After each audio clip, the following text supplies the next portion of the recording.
So this is my 2013 Silverado half-ton pickup.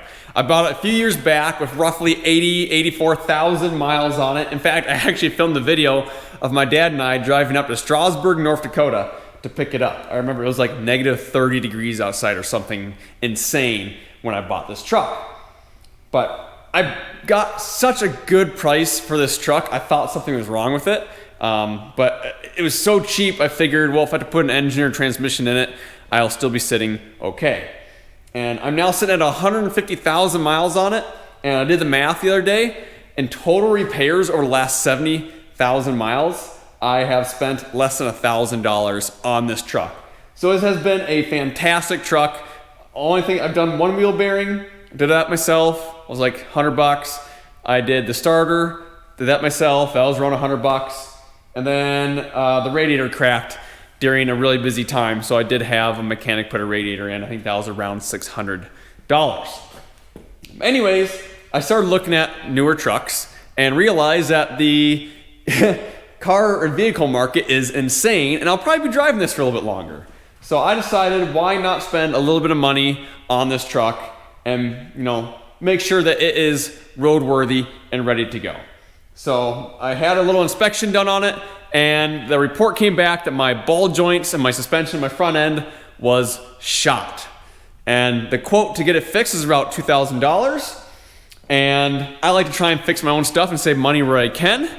So I went on Rock Auto and I bought a front end rebuild kit for around $260.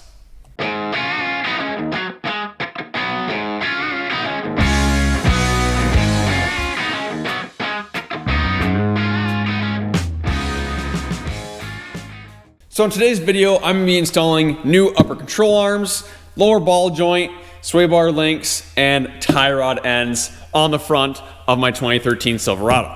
And now, typically, I don't do videos of me doing repairs of my own personal stuff. I've done a ton of work to my Bonneville over the past, and obviously I haven't filmed any of the work that I've done to this over the past. But I decided that this is gonna be a good chance to film because I want to inspire other people, and especially younger people like myself, that doing your own repairs on your stuff isn't that scary. It's pretty enjoyable actually, and it makes you feel a really good sense of accomplishment while saving you a lot of money. In this case, about $1,700. So I watched a couple YouTube videos on how to do this, and I feel pretty confident that I can get this knocked out here by the end of the night. So let's get started. First thing I'm gonna do is engage in a parking brake. And now obviously, like, if you're doing this, do it at your own discretion. I'm not responsible for anything that you may do to your vehicle or yourself if you try to do this by yourself. But these are just the steps that I take. So parking brake on, that way if I put it up on jack stands, it's not gonna roll away on me. Let's get this jack underneath here.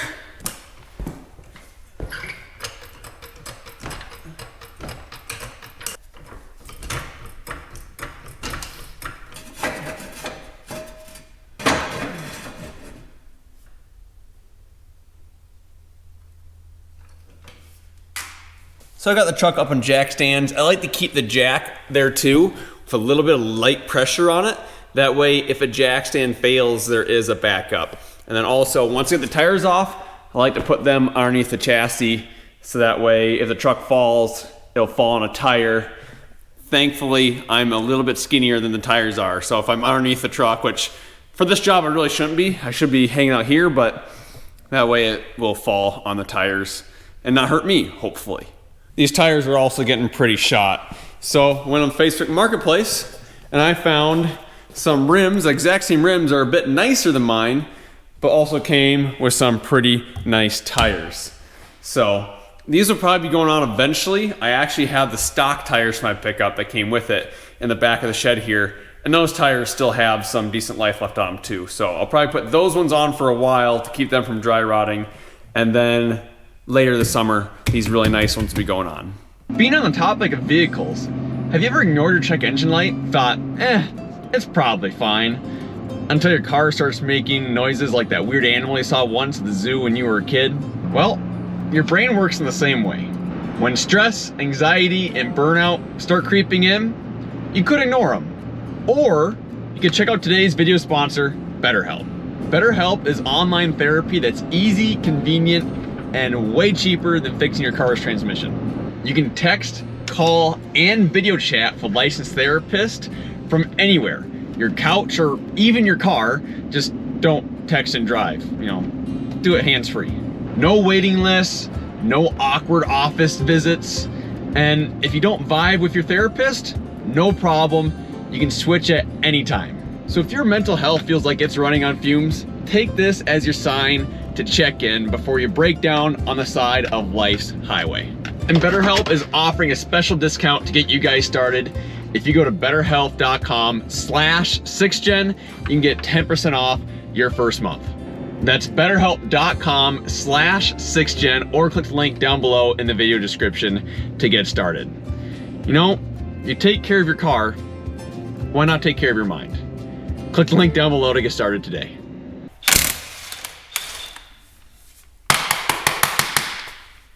Oh, come on. There we go.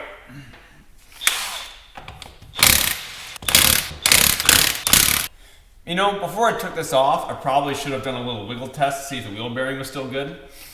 This is the one I replaced, so I guess I'm not too terribly worried about it. But this has come right off now. I can do it again later too. Lay it down and slide it underneath. There we go. Now, I'm not going to do a step-by-step on how to do this because first of all, you probably have a different vehicle than I do.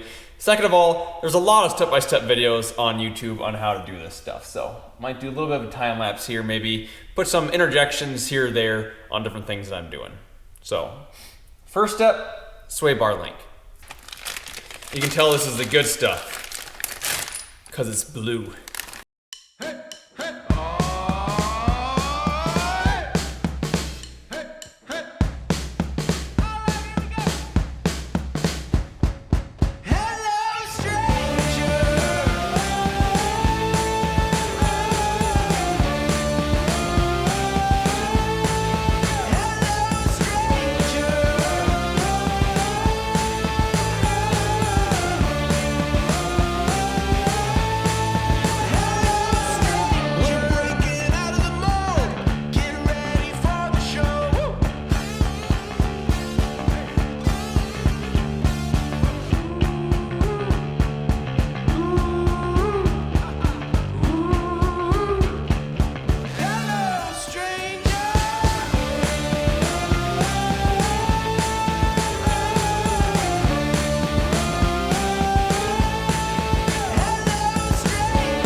Stranger.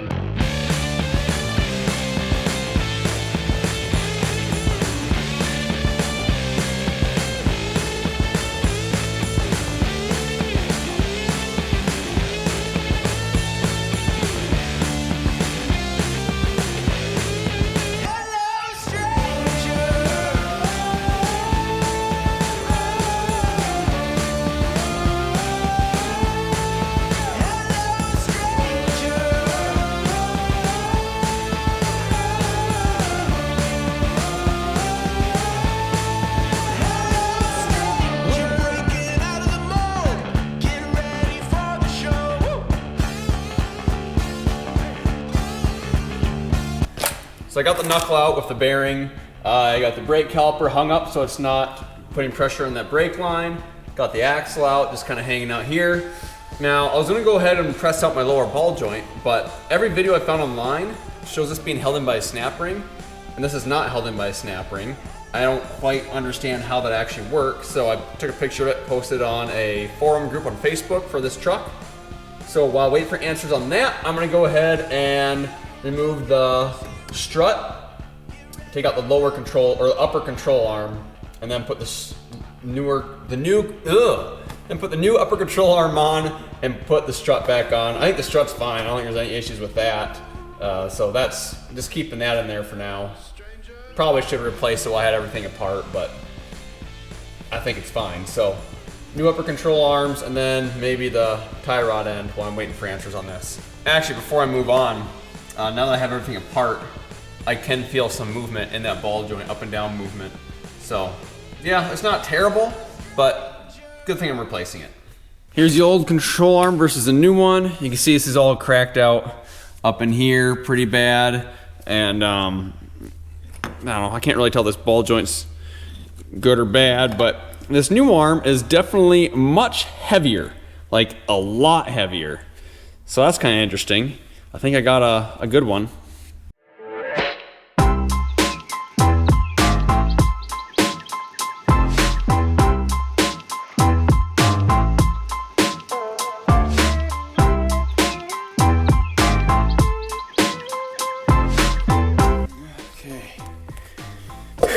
So, I got my tie rod end off. Here is the new one. Looks about the same, maybe a little bit heavier. Definitely, what I like about everything I'm putting on is it has grease zerks. A lot of this stuff I took off did not have grease zerks, so that means that I can, every year or so, I know you're not supposed to have much in them, but once a year or something, I can put a few pumps of grease in here and keep these things lubricated properly. That's just a sign of a well-built thing if it has grease zerks. Otherwise, everything else is built to throw away. So this just spins on right here. There we go. Now I'm trying to get everything back as close to the way it was beforehand. Like the upper control arm's adjustable, this is adjustable. Because when I drive to the alignment shop, I don't want to ruin, I'm just going to leave my old tires on anyways until I get it aligned, so that way I don't ruin some nice new tires. But either way, I don't want to ruin tires driving to the alignment shop. So I'm trying to get everything back to as close as I possibly can. So the Facebook experts have replied, and they said that in order to get this ball joint out, I got a cough going. Wow, excuse me. The Facebook experts responded and said, I need to either hammer and chisel this lip away or get an air hammer and get this lip away. And luckily my dad actually has an air hammer here at home. So we're gonna go to town on this lip on this thing.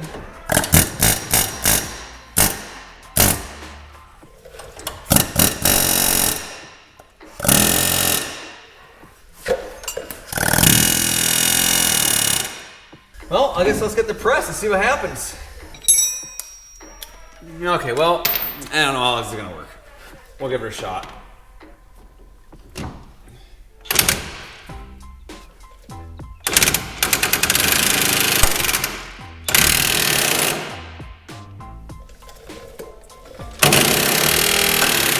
Aha, it's going.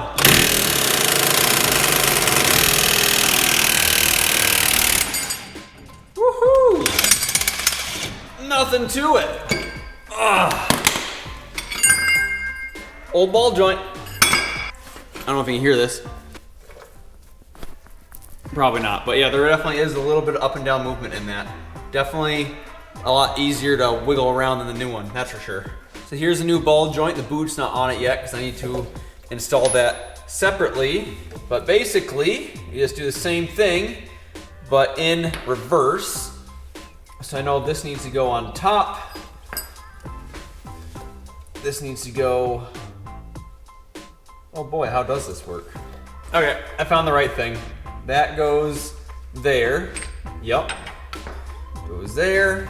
And then this goes down here.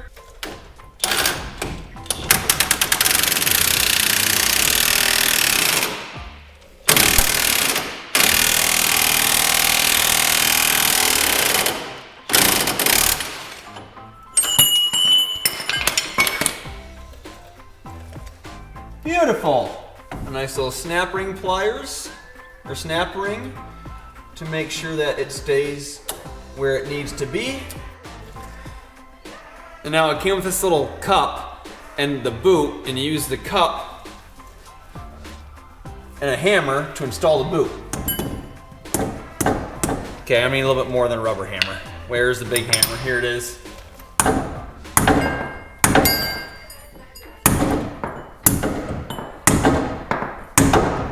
Oh boy, that's harder than I expected it to be. Aha! Got it. I'm gonna grease everything up just a little bit here before I install it.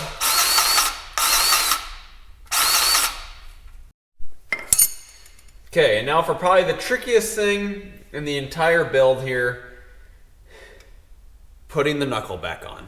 I guess it must weigh 50 pounds or better. Ouch. Okay, so I'll try and line that up. Oh my gosh. Wowzers.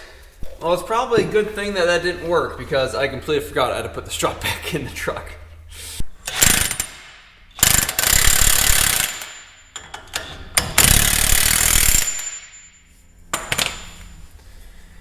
Whew. There we go. Almost done with this side. Well, it's dark out now, but got it all put back together, both sides. Just got to get the tires back on now. Well, I guess, and I got to get this little axle cap back on.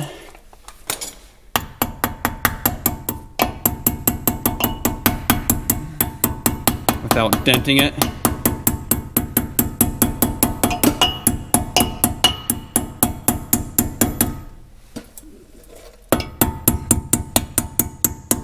There we go.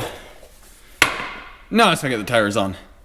So it's the next day. I just drove my truck down to the alignment shop and got it done. Actually, the alignment sheet, I was actually pretty close. I wasn't that far off in the front where I did my rebuild, but the truck drives fantastic. I didn't think that replacing those control arms and ball joints is gonna make that big of a difference in the drivability, but it rides so much better. When you hit a bump, you know, you still feel the bump, but it doesn't jar you like it used to. So I'm pretty happy for 280 bucks and a few hours of my time. Got a really nice driving 150,000 mile truck. So that's something that, you know, maybe needs to be done to your vehicle. Maybe look at doing it yourself. It really wasn't that bad. Either way, I know this wasn't really a normal video, but something that I decided that, hey, I'm doing it, might as well film it, put it on YouTube and see how you guys like it. Obviously, more farming content is coming here in the future, so be tuned for that. And, you know, if you like this video, let me know down in the comments, leave a like on it. If not, dislike it, whatever. You know, the more input I get, the better. Not only does it help YouTube get my videos out to other people, but it helps me realize what people like and don't like. So really appreciate you guys watching, and I'll see you in the next one.